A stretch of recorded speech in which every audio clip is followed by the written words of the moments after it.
2022 के बाद इमरान खान की हुकूमत जब से आप लोगों ने गिराई है, उससे लेकर आज तक और बशमूल 8 फरवरी 2024 के इलेक्शन में बदतरीन किस्म की धांधली करने के बावजूद, अपनी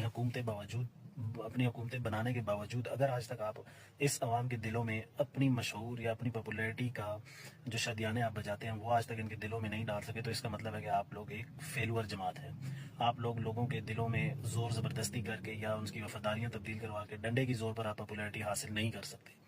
आप लोगों ने भी इंडिया के इंसिडेंट के बाद फतेह के ऐसे शादियाने बजाए, इतने इश्तेहारात किए कि जो इमरान खान का बुखार लोगों के सरों पे चढ़ा हुआ है, उसकी पॉपुलैरिटी का आप लोग उसको ख़त्म कराना चाहते थे, तो वो आज आपको समड़ियाल के इलेक्शन में लोगों ने बता दिया कि कितना आप लोगों को लोग जो है तस्लीम करते हैं।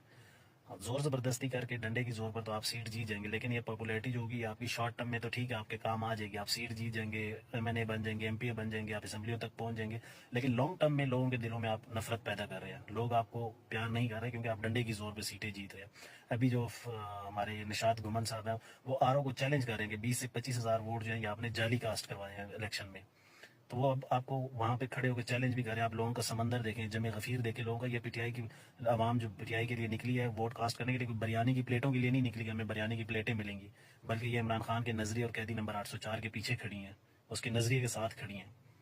तो ये जो लोगों का प्यार मोहब्बत और जज्बा है ना, ये बिरयानी की प्लेटों या जोर जबरदस्ती डंडे की जोर पे नहीं आता, बल्कि आपके नजरिए के तहत पे आपके पास आता है।